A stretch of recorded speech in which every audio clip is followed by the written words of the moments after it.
Hello my dear friends. तो इस video में हम लोग देखने जा रहे हैं differences between speed and velocity. इसके पहले वाले वीडियो में हम डिस्कस कर चुके हैं कि डिस्टेंस और डिस्प्लेसमेंट में क्या डिफरेंसेस होता है।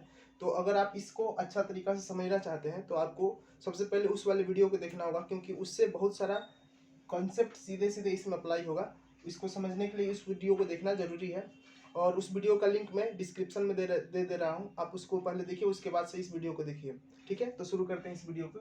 सबसे पहला है स्पीड और वेलोसिटी में डिफरेंसेस। पहला पॉइंट कहता है कि it is defined as rate of change of the distance. देखिए, रेट ऑफ चेंज का मतलब होता है किसी चीज में कितना का चेंजिंग आ रहा है। रेट ऑफ चेंज जब बोला जाए तो इस वाले स्पीड के लिए इसका टाइम के रिस्पेक्ट में बोला गया है। किसके रिस्पेक्ट में? टाइम के रिस्पेक्ट में। तो देखिए, जो स्पीड जो होता है rate of change of distance होता है, यानी कि टोटल चेंजिंग डिस्टेंस में टाइम के रिस्पेक्ट में कितना हो रहा है उसको हम लोग क्या बोलेंगे? स्पीड बोलेंगे।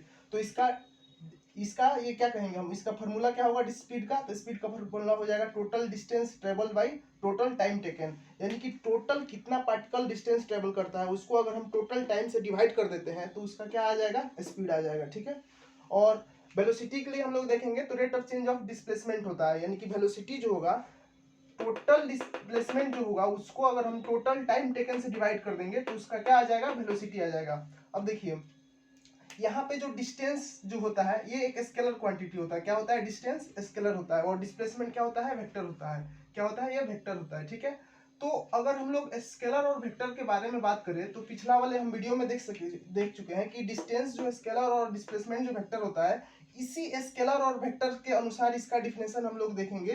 तो इसमें आएगा कि ये जो स्पीड जो होता है ये एक स्केलर क्वांटिटी होता है, और जो वेलोसिटी जो होता है वो क्या होता है? वेक्टर क्वांटिटी होता है। और हम बता चुके हैं कि स्केलर के पास में केवल केवल मैग्नीट्यूड होता है, इसके पास डायरेक्शन नहीं होता है, और इसके पास में डायरेक्शन और मैग्नीट्यूड दोनों होता है। ठीक है, इन दो पॉइंट को हम लोग समझ लिए।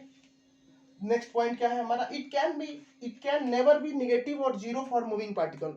तो पिछले वाले वीडियो में हम लोग डिस्कस करके आ चुके हैं कि कभी भी डिस्टेंस जो होता है, क्या कभी भी डिस्टेंस जो होता है जीरो नहीं होता है या फिर निगेटिव नहीं होता है। किसके लिए? जब कोई पार्टिकल चल रहा हो। यहाँ पे अंडरलाइन किए हुए हैं, क्योंकि अगर कोई पार्टिकल रुका हुआ है तो उसके लिए तो हम कहेंगे स्पीड कितना है? तो जीरो है। लेकिन थोड़ा सा भी अगर उसमें मूवमेंट हो गया, थोड़ा सा भी उसमें मूवमेंट हो गया तो उसके पास कुछ ना कुछ डिस्टेंस होगा, और कुछ ना कुछ डिस्टेंस को ट्रेवल करने में कुछ ना कुछ टाइम लगेगा, और उस टाइम को हम लोग उस डिस्टेंस को उस टाइम से डिवाइड करेंगे तो उसके पास में क्या आ जाएगा? इसके पास में स्पीड आ जाएगा।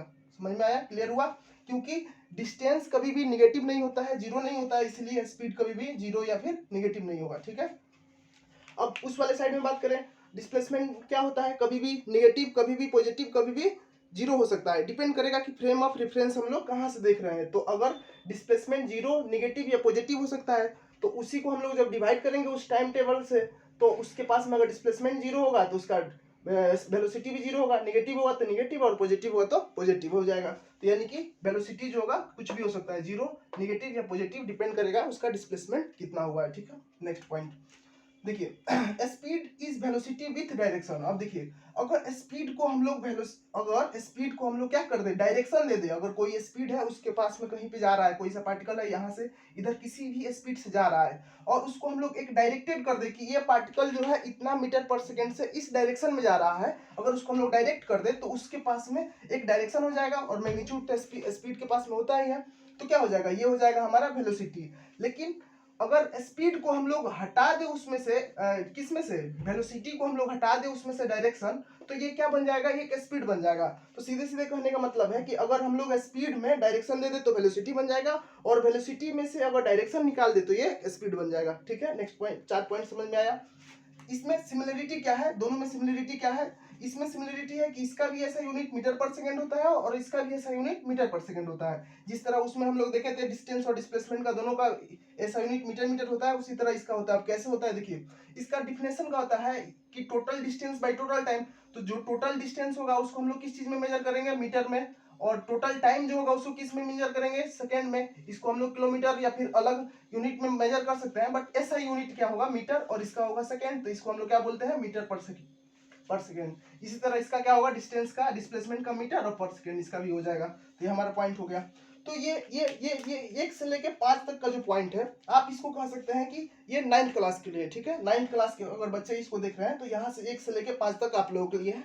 6 और 7 ये उन लोगों के लिए है जो नीट में या फिर 11-12 में है या फिर जो IIT का तैयारी कर रहे हैं, उनको ये समझ में आएगा कि आखिर इसमें हम जो area under the curve use कर रहे हैं उस चीज का, या फिर इसमें ग्रेडियंट या स्लोप का जो बात किया है उन लोगों के लिए।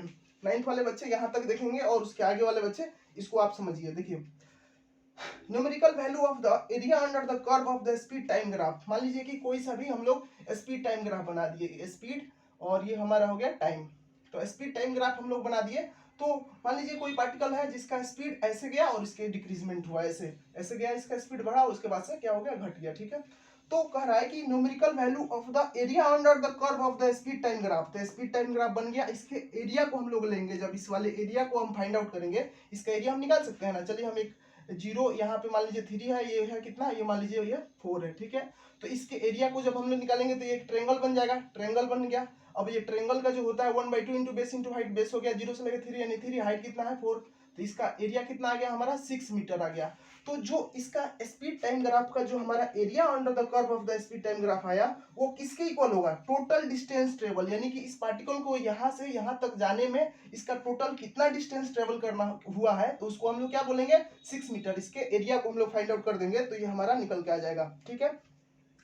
इसी तरह अगर हम लोग देखें इस वाले साइड में, तो इसका जो न्यूमेरिकल वैल्यू होगा किस चीज का, वेलोसिटी टाइम ग्राफ का, वो क्या देगा। अगर मान लीजिए यहाँ पे स्पीड था, स्पीड हट गया, यहाँ पे आ गया वेलोसिटी, सेम क्वांटिटी वहीं रहा, तो वेलोसिटी टाइम ग्राफ का जो एरिया देगा यहाँ पे 6 मीटर जो आएगा।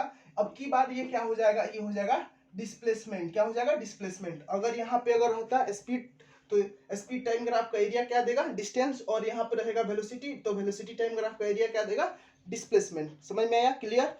ये और अच्छा से क्लियर होगा जब हम लोग इसके काइनेमेटिक्स को डील करेंगे, तब और अच्छा से क्लियर होगा। बस आप यहाँ पे समझिए कि इसके एरिया को हम लोग डिस्टेंस निकालते हैं और इसके एरिया निकाल के हम लोग क्या निकालते हैं, डिस्प्लेसमेंट, ठीक है। नेक्स्ट पॉइंट हमारा है, लास्ट पॉइंट क्या है कि लास्ट पॉइंट है हमारा कि द ग्रेडियंट और slope of the distance time graph is equal to the speed of the object. अब मान लीजिए कि सबसे पहले स्पीड टाइम ग्राफ पूछा है या फिर डिस्टेंस टाइम ग्राफ पूछा है, तो यहाँ पे है डिस्टेंस टाइम ग्राफ, तो यहाँ पे हम ले लिए डिस्टेंस, ये ले लिए हम टाइम, तो इसको हम लोग बोलेंगे डिस्टेंस टाइम ग्राफ, ठीक है।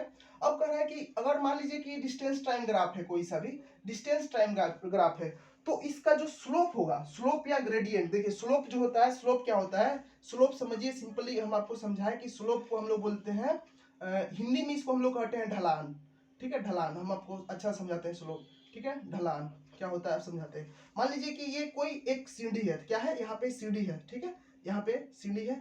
इस सीढ़ी पर चढ़ने के लिए हमको कुछ मेहनत करना पड़ता है, क्योंकि ये कुछ इंक्लिनेशन पे होता है।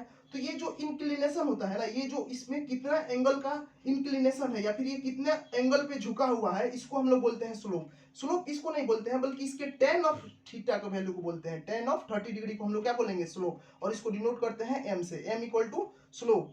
ऐसे स्लोप I इक्वल टू क्या हो जाएगा, tan थीटा, क्या हो जाएगा, tan थीटा। तो कितना एंगल पे इंक्लिनेशन है उसके tan of that angle is called slope, ठीक है। तो ये हो गया हमारा स्लोप। तो स्लोप को हम निकालना चाहते हैं, अगर डिस्टेंस टाइम ग्राफ का अगर स्लोप अगर हम लोग निकालेंगे, तो मान लीजिए कि इसका स्लोप यही ना है, यहाँ से यहाँ तक का ये जो टोटल इसमें जो इंक्लिनेशन है, जो ढलान है, तो ये जो निकालेंगे तो हम लोग इसका वैल्यू निकालेंगे m को हम क्या बोले, tan थीटा, या फिर इसको हम लोग क्या बोलते हैं, स्लोप। तो इसका जो स्लोप देगा, इसका डिस्टेंस टाइम ग्राफ का जो स्लोप देगा, वो हमको क्या देगा, डिस्टेंस टाइम ग्राफ का जो स्लोप देता है हमको क्या देता है, देखिए ये देता है हम लोगों को स्पीड देता है, क्या देता है, स्पीड देता है। तो डिस्टेंस टाइम ग्राफ का जो स्लोप होगा क्या देगा, स्पीड देगा। कैसे देगा, इसको हम लोग क्वेश्चन से हम लोग देखेंगे। और slope of displacement time graph, अगर यहाँ पे डिस्टेंस को हटा के क्या कर दे हम लोग, डिस्प्लेसमेंट कर दे, तो डिस्प्लेसमेंट टाइम ग्राफ का जो स्लोप होगा, यहाँ पे स्पीड ना देके क्या देगा, अब ये देगा वेलोसिटी देगा, क्या देगा, वेलोसिटी देगा। तो यही होता है डिफरेंसेस कीजिए, ये न्यूमेरिकल क्या हो गया कि slope of distance time graph का क्या देगा, तो स्पीड देगा, और slope of displacement time graph क्या देगा, तो वेलोसिटी देगा। ये हमारा बेसिक डिफरेंस हो गया स्लोप के बारे में, ठीक है। अब हम लोग यहाँ पे इसको कंप्लीट करते हैं, क्योंकि स्पीड और वेलोसिटी में हम लोग को डिफरेंसेस समझ में आ गया है। इसको हम लोग अप्लाई करके अच्छे अच्छे क्वेश्चन को सॉल्व करेंगे, जो कि हम नेक्स्ट वीडियो में करेंगे। तब तक के लिए इस वीडियो को एंजॉय कीजिए, बाय बाय।